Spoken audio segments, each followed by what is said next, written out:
जियो news के इस खुसूसी segment में खुशामदीद। मैं हूं मोहम्मद जुनैद। 11 जुलाई को रावलपिंडी के इलाके चाकरा में पेश आने वाले वाक़े ने बहुत से सवाल खड़े कर दिए हैं। मोहम्मद मसूद नामी शख्स ने कर्ज फराहम करने वाली एप्लीकेशन चलाने वाली कंपनीज के हाथों ब्लैकमेल और धमकियां दे जाने के बाद खुदकुशी कर ली और उसके बाद जो तफसीलात सामने आई हैं वो बहुत ही हौशुबा हैं। उस पर तहकीकाती इदारे अब मुतारिक जरूर हो गए हैं, लेकिन जियो न्यूज ने अब तक की कवरेज में बेशतर सवालात उठाए हैं और बहुत से हकायक से पर्दा उठाने की कोशिश की है। इससे पहले इसी साल मार्च में भी जियो फैक्ट ये हकायक सामने ला चुका है और आवाम को खबरदार किया गया था, जिसमें पीटीए से गुफ्तगू करने के बाद वो फहरिस्त भी जारी की गई थी कि कौन सी ऐसी एप्लीकेशंस हैं, कौन सी कर्ज फराहम करने वाली ऐप्स हैं जो कि उस फहरिस्त में शामिल नहीं है जिसको मंजूर किया गया और किस तरह से लोगों के साथ धोखा हो रहा है। इस वक्त सवाल यह है कि क्या कर्ज फराहम करने वाली ये कंपनीज जो ऐप्स के जरिए से लोगों से राबता करती हैं और उनको कर्ज फराहम करती हैं, वाकई कर्ज फराहम करने का कारोबार करती हैं या फिर कोई एक बड़े पैमाने पर मुनज़्ज़म तरीके से आवाम के साथ फ्रॉड किया जा रहा है। इसी के लिए हम बात करेंगे राफे बलोच से, जो साइबर सिक्योरिटी एक्सपर्ट हैं।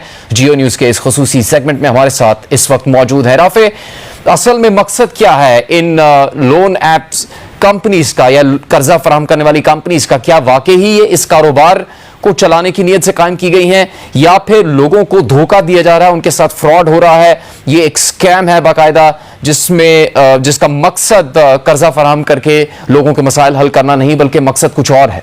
जी बहुत शुक्रिया जुनैद, इस सेगमेंट में मुझे दावत देने के लिए। ये इंडीड एक बड़ा इंपॉर्टेंट और बड़ा एक प्रेसिंग इशू है जो अब तक की मेरी इन्वेस्टिगेशन है इसके ऊपर।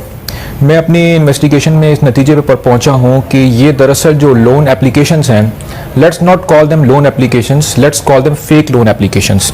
ये ऑन द सरफेस ये ऐड करती हैं कि ये एक लोन एप्लीकेशन है, वेयर एज इन रियलिटी ये एक एक्सटॉर्शन और ब्लैकमेलिंग की एक स्कीम है।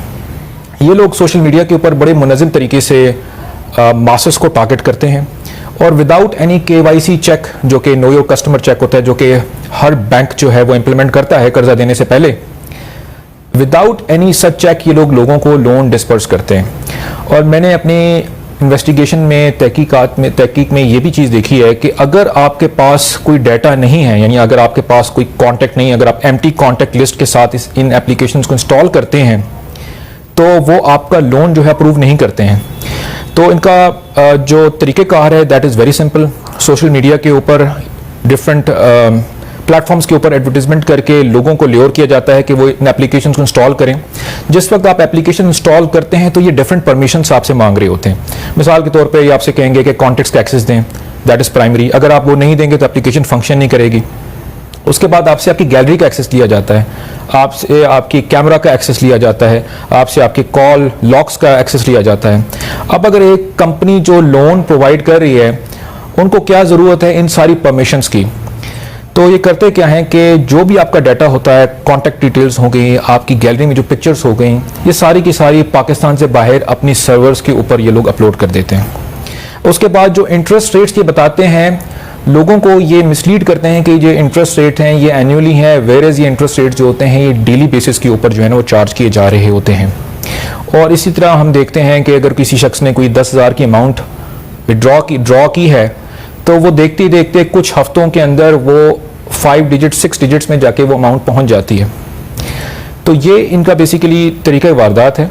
और जब आप बेसिकली अमाउंट को वापस नहीं दे पाते तो ये इनका एक प्रॉपर एक extortion and blackmailing scheme start हो जाती है।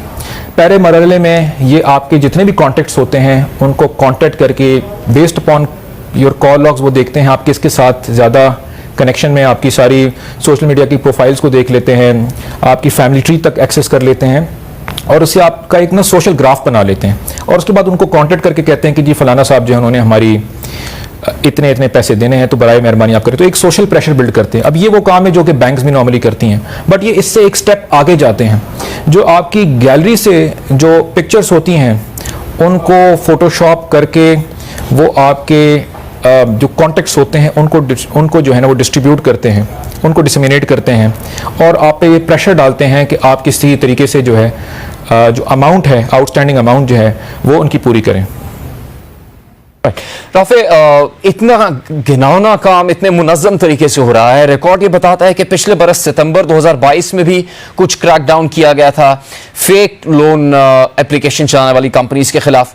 इस बरस मार्च में जियो फैक्ट के नाम से जियो न्यूज़ की एक सर्विस में भी इससे मुताल्लिक हकाइक सामने रखे गए, आवाम को वार्न करने की कोशिश की गई। लेकिन क्या वजह है कि सिक्योरिटी इदारे या वो इदारे जो कि इन लोन एप्लीकेशन चलाने वाली कंपनीज के खिलाफ कार्रवाई कर सकते हैं, इनका ये घिनौना कारोबार बंद कर सकते हैं, वो इनको पकड़ नहीं पाते? या किस तरह से इतने अरसे तक ये इतने मुनज़्ज़म तरीके से अपना धंधा चलाते हैं और इतने सारे लोगों को अपने जाल में फंसाने में कामयाब हो जाते हैं? और जैसे इतना बड़ा वाक़या हुआ कि एक शख्स ने खुदकुशी कर ली लोन अदा ना कर सकने की वजह से। देखें, इसके 2-3 एस्पेक्ट हैं ना। पहला एस्पेक्ट, इस शख्स की हम बात कर लेते हैं, मसूद की। अल्लाह ताला उनकी मग़फ़िरत करे और उनके घर वालों को सब्र अता करे। इसने 13,000 रुपये ड्रॉ किए एक लोन एप्लीकेशन से, इजी लोन से। वो देखते ही देखते कुछ ही दिनों में वो अमाउंट 1 लाख के करीब पहुंच गई। अब एक शख्स जो 13,000 रुपये ड्रॉ कर रहा है, तो इसका मतलब ये है कि उसके पास इतनी अमाउंट ऑलरेडी, प्रिंसिपल अमाउंट मौजूद ही नहीं है जब भी वो लोन ले रहा है। और उस 13,000 के बदले जब उसको 6 गुना अमाउंट वापस देनी पड़ रही है, तो देयर इज एब्सोल्युटली नो वे कि वो वापस उनको दे सकेगा।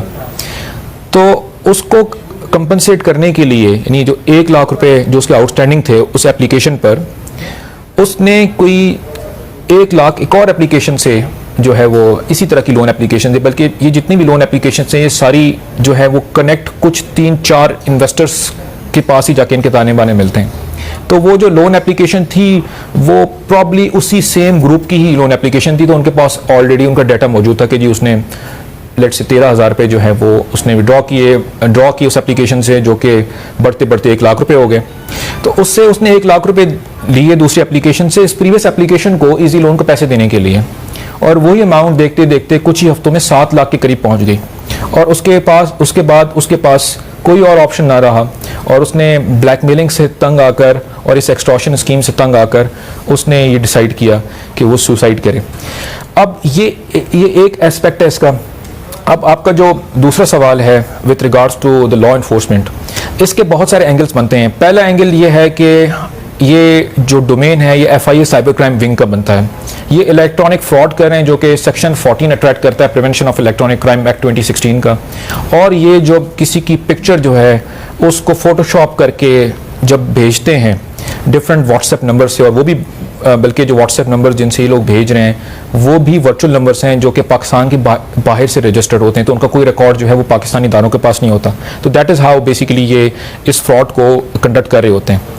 तो ये 2 सेक्शंस जो हैं अट्रैक्ट करते हैं। दूसरा ये है कि ये जिन एप्लीकेशंस जिन कंपनी से ये पैसा डिसबर्स किया जाता है, यानी एक वो अकाउंट्स हैं जिनसे पैसा डिसबर्स किया जाता है, लोगों को पैसा दिया जाता है, और एक वो अकाउंट हैं जिनसे कलेक्ट किया जाता है। इन्होंने मुख्तलिफ फेक कंपनीज, मुख्तलिफ इन्होंने होल्डिंग कंपनीज इन्होंने बनाई हुई हैं, जिसके थ्रू कोई बेसिकली किसी को ये शो किया हुआ है कि वो मोबाइल इंपोर्ट करवाता है, उसके थ्रू कोई पैसे जो है ना ये लोग भिजवा देते हैं, और जब रिसीव करना होता है तो वो किसी और कंपनी का अकाउंट दे देते हैं, उसमें रिसीव करते हैं। That becomes in prima facie a case of money laundering. इन दोनों एस्पेक्ट में FIA साइबर क्राइम विंग की एंड FIA जो एंटी मनी लॉन्ड्रिंग सर्कल है उसकी जिम्मेदारी बनती है कि वो उसको इन्वेस्टिगेट करें। अगर आप ये देखें कि आप FIA के किसी भी सर्कल के पास आप चले जाएं तो उनके पास डेली बेसिस के ऊपर बेतहाशा कंप्लेंट्स हैं। हमारे पास मेरे पेज के ऊपर मुझे काफ़ी लोगों ने सोशल मीडिया के ऊपर रीच आउट किया, उन्होंने बताया है कि उन्होंने FIA में बेतहाशा कंप्लेंट्स की हैं। बट हमें नज़र आया कि एक रिएक्टिव मोड नज़र आया कि जब ये मामला हुआ उसके बाद ही इन्होंने डिसाइड किया कि ये क्रैकडाउन करें। अगर ये क्रैकडाउन इससे पहले हो जाता इन एप्लीकेशंस के ऊपर, ACCP जो इन एप्लीकेशंस का रेगुलेटर है, यानी जिनके पास ये एप्लीकेशंस जो है वो रजिस्टर होती हैं, वो कोई फ्रेमवर्क लेआउट नहीं करते। स्टेट बैंक का तो बड़ा ज़बरदस्त फ्रेमवर्क है जिसमें वो बताते हैं कि उनकी एक पूरी गाइडलाइन है कि आपने अगर किसी को लोन देना है तो ये चेक्स आपने फॉलो करने हैं। तो पहली बात यह है कि अगर यही लोग बैंक्स में लोन अप्लाई करेंगे तो उनको लोन मिलेगा ही नहीं।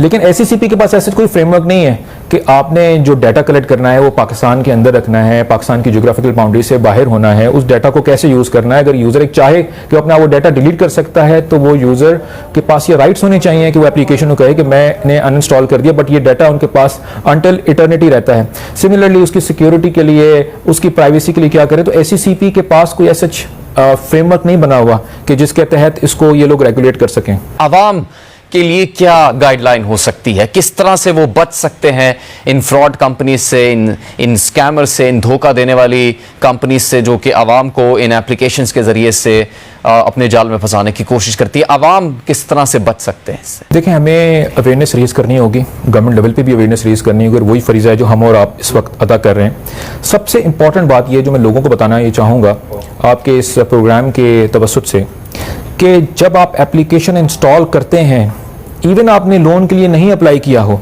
तब भी ये डाटा, क्योंकि ये परमिशंस लेते हैं, तब भी इनके कॉन्टैक्ट्स और इनके जो गैलरी की आपकी डिटेल्स होती हैं, आपकी फाइल्स होते हैं, वो उनके पास चले जाते हैं। तो इवन आपने लोन के लिए अप्लाई नहीं किया हो, बहुत सारे ऐसे हमारे पास केसेस आए, मुझे लोगों ने इनबॉक्स किया है कि उन्होंने सिर्फ एप्लीकेशन इंस्टॉल की, उन्होंने लोन के लिए भी अप्लाई नहीं किया और उनको भी इस एक्सटॉर्शन स्कीम का पार्ट उन्होंने बना दिया।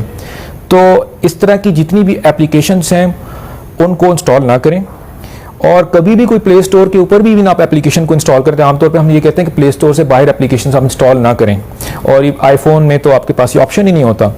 लेकिन इवन प्ले स्टोर के ऊपर भी अगर आप कोई एप्लीकेशन आप इंस्टॉल करें तो आप ये ज़रूर देखें कि अगर आपसे कोई सेंसिटिव परमिशन जैसे माइक्रोफोन या कॉन्टैक्ट्स या गैलरी की परमिशन से मांग रहे हैं, तो क्या उस एप्लीकेशन की ऐसी कोई फंक्शनैलिटी है। अब मैं मिसाल देता हूँ व्हाट्सएप की, तो व्हाट्सएप ने ये ढूंढना होता है कि आपकी जो कॉन्टैक्ट लिस्ट में कितने लोग हैं जो कि व्हाट्सएप के ऊपर हैं, तो उसके लिए ज़रूरी है कि व्हाट्सएप जो है वो आपका कॉन्टैक्ट लिस्ट उठाता है, तो वो हर परमिशन के अगेंस्ट उनको जस्टिफाई करना पड़ता है। अनफॉर्चुनेटली प्ले स्टोर में, एंड्रॉयड में जो मैकेनिज़्म है जिसकी वजह से ये कंपनीज रजिस्टर करके बार बार मुख्तलिफ नामों से आती हैं, वो इतना ज़्यादा क्लियर नहीं है।